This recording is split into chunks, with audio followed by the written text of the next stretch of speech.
Crystal. I'm one-third of the Duke fam. In today's video, we'll be showing you some of the things that we bought from IKEA. But not just anywhere in IKEA, but IKEA's as-is section.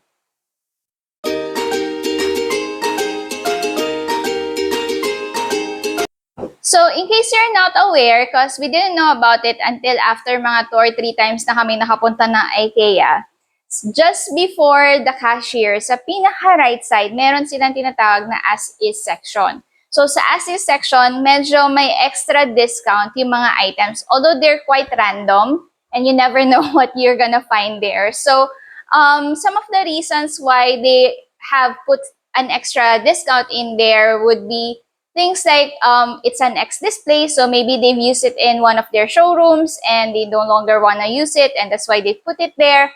Some of them have incomplete sets, like if you usually have like a set of glasses or plates or something, maybe 1 or 2 are missing. Some of them are labeled as open packs. I'm not sure exactly what that means. I assume na it's been opened, the packaging has been opened, and they can no longer sell it for the same price as usual. Some of them have damaged packagings. And then, some of them has something as simple as a wrong barcode. Yung iba naman, last chance na, which I assume means na they don't plan to restock them anymore. So, ayun. Usually naman, when you buy from as-is, they have labels like what is the normal price, what is the discounted price, and what's the reason for it being in the as-is section. So, those are the things that we will show you kasi suki kami sa IKEA. And normally, I'd really plan to go to the as-is section just to see if there are a lot of items there that we can use. Lalo na kasi nga, we're trying to furnish this house from scratch. So, let's start. Alright, so let's start with this ramen bowls that we got. So, these ramen bowls are actually just no barcode. Yung reason for it being as is, it was originally priced at 150 pesos and then discounted to 90. Since we love having ramen and other mga noodles and stuff like that, I thought it would be a good buy. So for 90 pesos, not bad. We actually got 3 of them. And yeah, they look completely brand new, so no issues so far with them. And then I also got this wooden mini shopping board. So this is an X-display naman. Originally priced at 140 pesos, but we bought it also for just 90 bucks. So I like yung mga wooden trays. Tapos you would put like home decor or something for decoration. So I thought it'd be a good buy, and that's why we got this one. And then, as I've mentioned, I really like mga wooden trays. So, we also got this oval wooden trays naman. It's a set of 2. It's a small one and a big one. So, this is also an X-display. Originally priced at 890. We got it for 480 pesos. So, there. The other thing that we got is this one. Actually, it's kasi magpapasok ka na, so I thought CJ could use with some extra mga utensils and stuff like that. And we saw this one. It was originally priced at 60 pesos only. We got it for 35 pesos. The reason for it being there is it's damaged packaging. I don't know really why it's damaged packaging kasi kung yung case mismo, it looks fine with me, although hindi pa namin siya na completely open talaga to really see what's inside. But yeah, for 35 bucks, I guess it's also not a bad buy. The other thing we got is this vase. So this is one of the first things we actually bought from as-is section.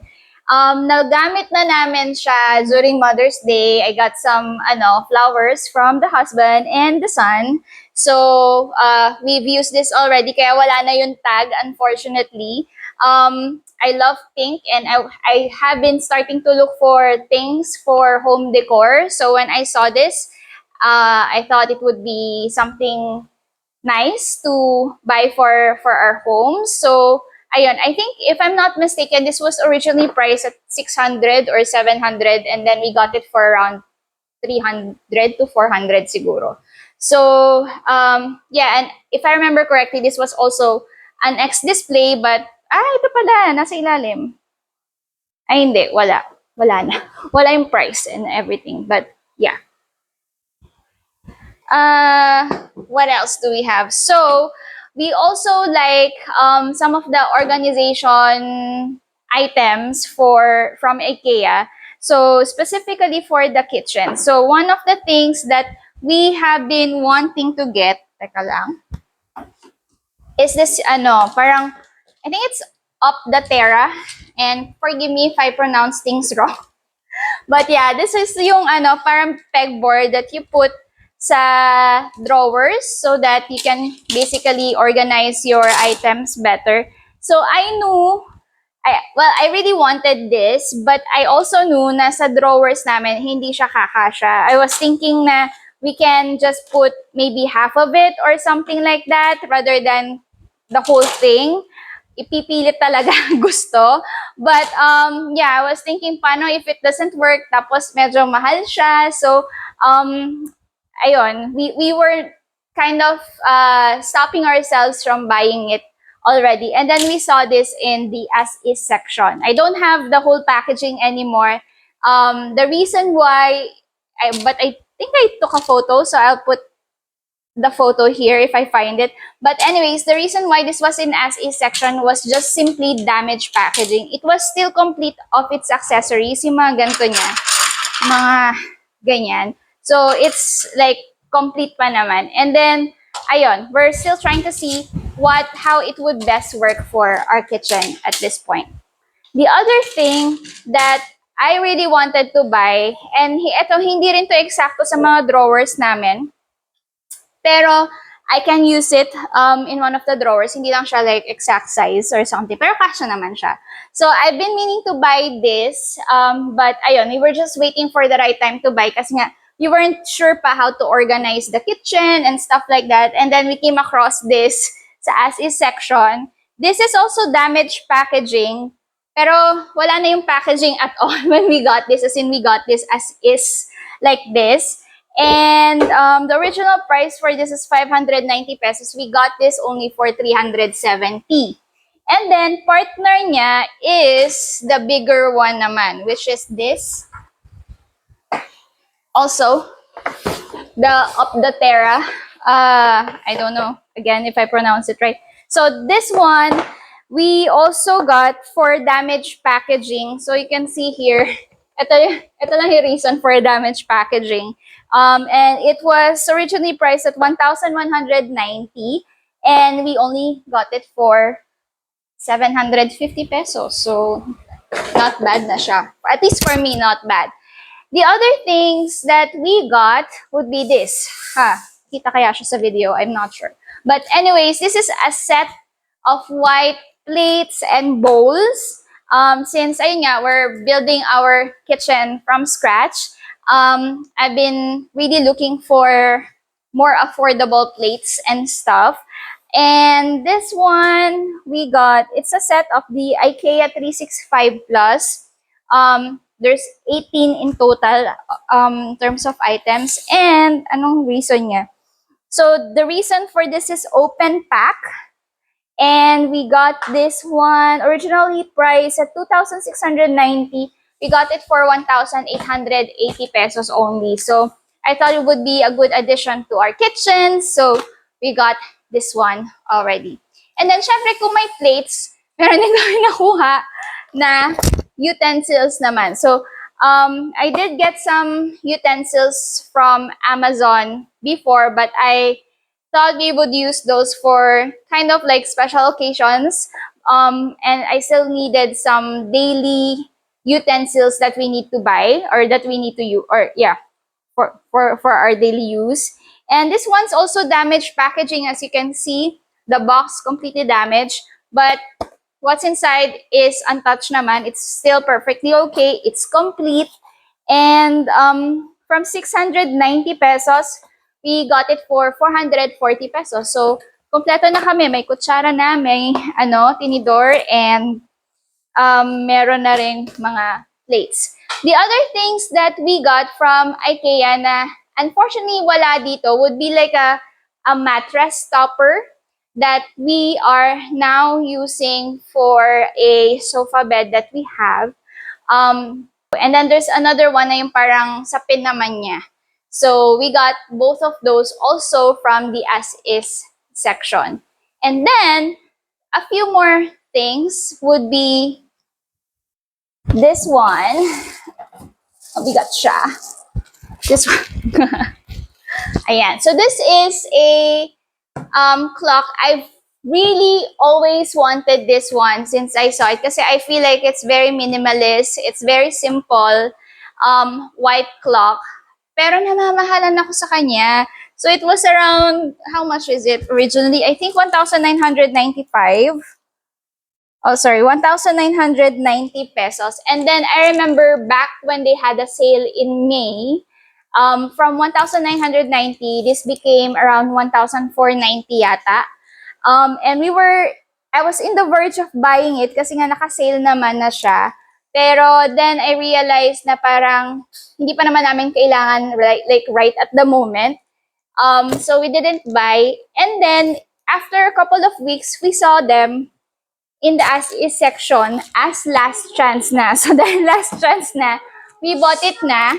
And this is actually, we got it for 1,090 pesos. So yeah, there's that. And then the other thing that we got are this, these are the run-in tiles. Yeah, so we've been meaning to use this for our balcony, but we were still thinking about it. And then we saw this as is section for damaged packaging. I don't know what's damaged, pero siguro ito. I'm not sure. So yeah, this was originally priced at 1,490 pesos and we got it for 950. Kulang pa yung nabili namin. We only got 2 of these kasi they were the last 2 na sa as-is section when we saw it. And aside from this, actually, we bought a few other things. We got like a rug, pero nawawala na siya. We got some pillowcases na last chance din. And then, we also got some big ticket items from the as-is section, which I will show you guys next. So, one of the things that we got from the as-is section is this PAX system. It's 50 centimeters. And actually, if we open it, kompleto na siya. So, we got it as is. So, it has like shelves and then a clothes rail. It also has this, pero to be honest, I don't think we would be using it. So, it also came with this na. And we got this one. Reason is it's an X display and originally priced at 12,500 and we got it for 8,750. So when we got this originally from the store, baliktad yung yung door nito. So the door, pag yung open niya, pabaliktad. But I've asked the husband and his friend to change it up and change yung yung layout nung door. Actually, meron tong parang damage on this side, which is one of the reasons I wanted it to be the other way around. Pero just from the placing of this dun sa room, kasi it will save more space then. So, yep.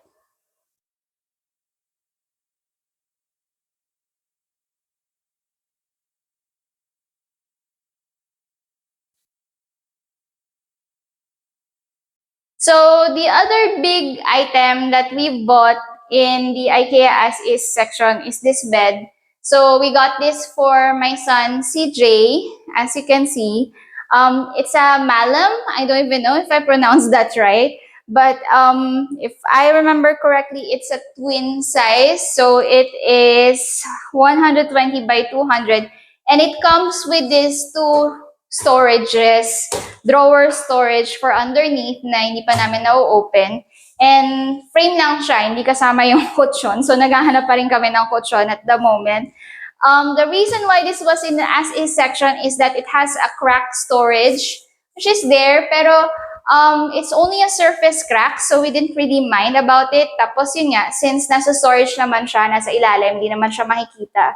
So this was originally priced at 20,990 and we got this for 12,500 pesos only. So, last but not the least, this is actually the first big furniture that we got from the IKEA as-is section. So it's also a pack system na 50 centimeters, but as you can see, yung door niya is not just your regular white door. It has the glass. And I think ayun yung pinaka nagpamahal talaga sa kanya. Because if you would look at the price of it, it's I think around 7,000 to 8,000 just for the door itself. But this one is, I feel like, a lot nicer because aside from the door, you can see na it's complete na. The clothes rail, we got it separately. We bought it for 250 from IKEA. And excuse the towels na nilagay na namin dyan. But yeah, it also came with these drawers, which is I really like. And then some shelves and more storage underneath. So this one, we actually got for 12,750. The normal price is 21,250 and this is actually an X display as well. So those are the items we got from the as-is section of IKEA. Just be mindful na kapag doon kayo bumili, no return, no exchange na siya. So make sure na i-check nyo yung every corner of it and kung may mga damage man, you are okay with what you're getting kasi nga, ayun, hindi nyo na siya pwede ibalik ulit. The other thing is, yung mga big items that we got, yung packs, yung bed frame, nakuha namin siya as is na talaga. So, di na namin kailangan mag-assemble from scratch.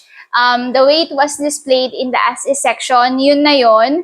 And they delivered it na lang here. So, I guess less work for us kasi we don't have to do everything from scratch. Pero, ayun, minsan may mga thing or two na you might need to adjust. Like I said, yung sa isang packs item namin, had to adjust the door. But other than that, it would be up to you kung gaano pang work yung gusto nyong gawin sa kanya. So, ayun, I hope you enjoyed the video. Thank you so much for watching and have a good day. Bye!